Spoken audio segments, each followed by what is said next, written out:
Alright, so as promised, we are going to be making the Petrified Fish Viper review right now. And like I mentioned in the shorts, this is the best budget knife that I own. Now, why is that? Let's go over why that is. And the first thing that comes to mind is, with any knife, materials, of course, right? So we have G10, K110, and this knife is under 50 bucks. On paper, it's not that great, right? On paper, many knives have 14C28 and under 50 bucks. But this knife just has characteristics that are far and beyond its price. So, first of all, the handles, they are completely contoured, and it's not that easy to do with G10. Trust me when I say this. Very, very comfortable. Very, very nice. Very, very nice. Now, they are not the thickest. I don't have calipers right now, but they do come the same thickness as most knives, which is half an inch thick. And the only problem with that is that's the thickest point, and the contouring kind of has less, obviously because this is the thickest point in the middle, contouring-wise, these are going to have less. But it's totally worth it for this specific knife, in my opinion. Totally worth it.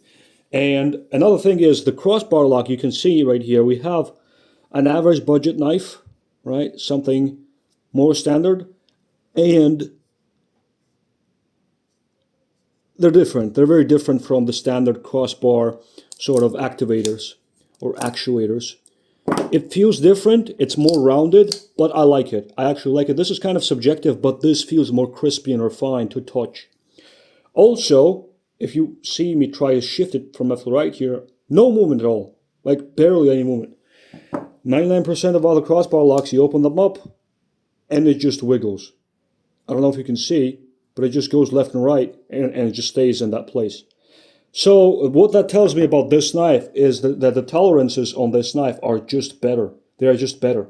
And not only in that part, but if you just inspect it around the edges, around the connections with different ports and such, it just feels on a different level than most budget knives. Like this, for example, right? This is a very good knife. It works perfectly fine. I have beat the heck out of this knife and no problems whatsoever, but it just does not quite feel the same. This area, that's more of a design flaw, but this area is a bit sharp. The inside is a bit sharper. The back too. The connection with liners and handles isn't quite as much of a machining perfection as this, because you got to keep in mind, this one also has cartridge liners, which means they end about right here. You are saving a whole ton of weight because these are solid G10 handles, and because of the weight savings, it's very, very well balanced. It feels perfect, literally perfect in the finger groove right here.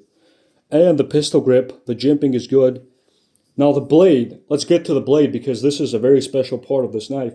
The blade is radiused, and it is this, what people call in the knife community shilling collar shape, which, that's fine.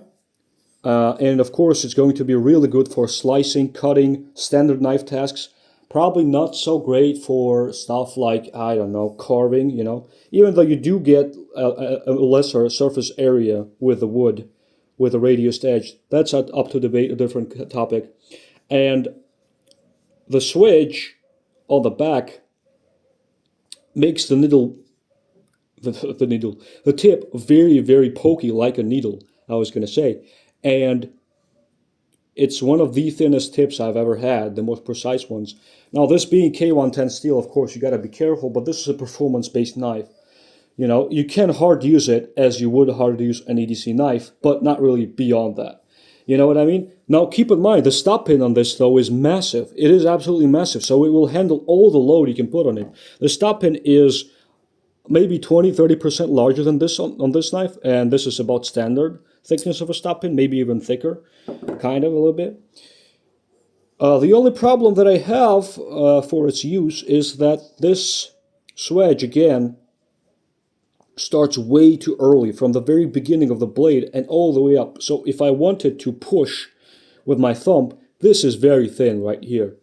And inside the groove, when it goes to full thickness, you can feel how much better it could have been if they just left it full thickness till, say, right here. and then they just could have left it the way it is right now with a needle tip. That would have removed or rather added a bit more weight, but I wouldn't mind it at all. In my opinion, that's probably the only thing that would make this knife a better budget knife. Now K110, you can see right here, there's a little spot. I don't know if you can see it, a little spot right here.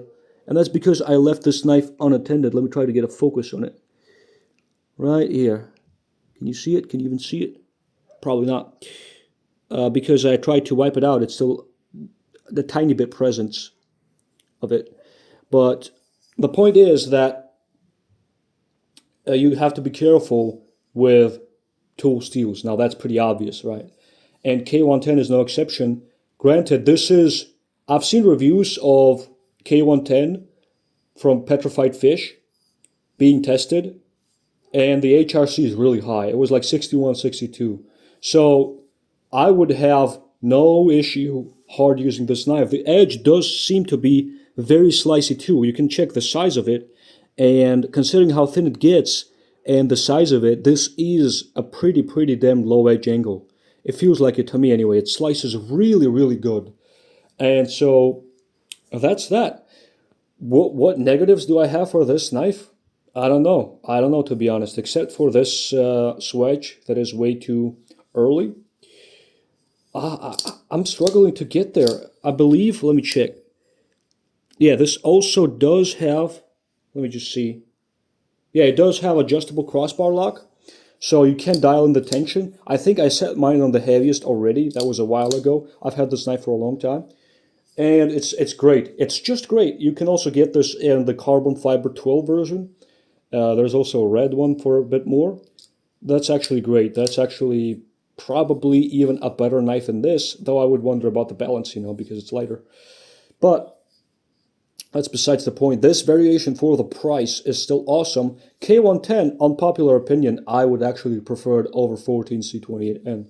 I would actually even prefer D2 over 14C28N, but that is just me. So, that's that. A very awesome knife. The only change would be to the thickness, to leave it all the way up here, as thick as it is from the blade stock. And maybe the backspacer could go up a little further for completely 100% comfort. Even though it's already like 99% there. I just like backspacers that go up. That's all. That's just me.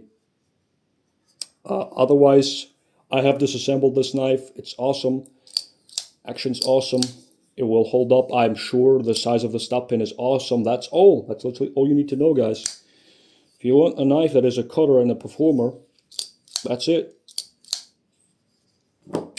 And, you can get the more average stuff for your average tasks. This is probably a more well-rounded knife for all the things. You could probably pry with this a little bit, stab with it a little bit harder. And it is about the same price, using 14C instead and micarta handles. This is tenable cryo, but again, I would absolutely prefer overall as a knife, in my opinion, this than that. For scale, we have the AD10 in Tanto right here. As you can see, this knife is actually, is it longer? No, overall it's about the same length. So there you go. The wire clip is awesome, no issues with that. It is reversible. That is it. I appreciate your guys' time, and until next review, sorry for being a bit chaotic. I just felt really excited about this specific knife, so I had to share it with you guys.